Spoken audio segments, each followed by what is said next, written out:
৩ বছর ধরে বেহাল দশা নেত্রকোনার কেন্দুয়া মদন সড়কের। দুর্ভোগ পোহাচ্ছেন স্থানীয়রা। দুই উপজেলার অন্তত লক্ষাধিক মানুষের ওই সড়কটি দ্রুত সংস্কারের দাবি স্থানীয়দের। সওজ বলছে দ্রুত সড়ক সংস্কারের কাজ শুরুর কথা। মাত্র ৯ কিলোমিটার অংশ সংস্কার না হওয়ায় পরিবর্তন হয়ে গেছে বাস চলাচলের পথ। ৬০ কিলোমিটার সড়ক ঘুরে ঢাকায় যেতে হয় নেত্রকোনার মদন উপজেলার বাসগুলো। এই সড়কটা আমাদের এই কেন্দ্রবাসী বলা যায় যে একটা দুঃখের নাম। এমনও জায়গা আছে যেখানে গর্ত হাঁটু পর্যন্ত পানি জমে থাকে। রাস্তা তো বেশি সমস্যা, গাতা গোতা অ্যাক্সিডেন্টে সমস্যা আছে। মাত্র ৩ বছর আগের কথা, নেত্রকোনার মদন কেন্দুয়ার এই সড়ক দিয়ে দুরন্ত গতিতে ছুটত বাস। এখন বৃষ্টি হলেই ছোটখাটো নদীর আকার ধারণ করে এই সড়ক।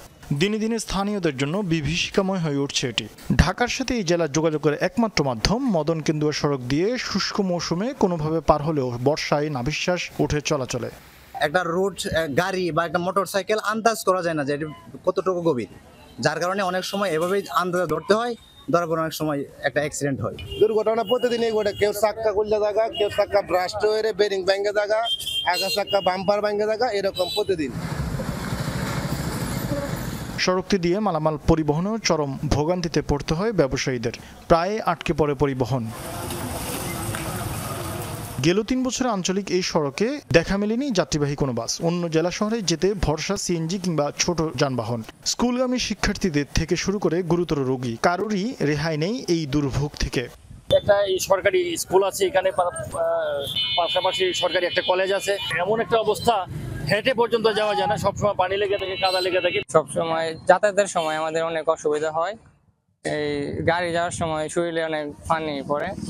এলজিডি কর্তৃপক্ষ বলছে সড়ক মেরামতের জন্য বরাদ্দ চেয়ে ঊর্ধ্বতন কর্তৃপক্ষের কাছে প্রস্তাবনা পাঠানো হয়েছে। মদন থেকে কেন্দুয়া দিয়ে এটা ঢাকায় বাস চলাচল করে, তো এই রাস্তাটা মেনটেনেন্স করা খুবই দরকার এবং এই অর্থ বছরে বরাদ্দ স্বল্পতার কারণে আমরা এটা বাস্তবায়ন করতে পারিনি। ইনশাল্লাহ সামনের অর্থ বছরে এটা করতে পারবো বলে আশা রাখি। ৯ কিলোমিটার দীর্ঘ এই সড়কে চলাচল ৩ উপজেলার লক্ষাধিক মানুষের। শরীফ ফারুকি, যমুনা নিউজ।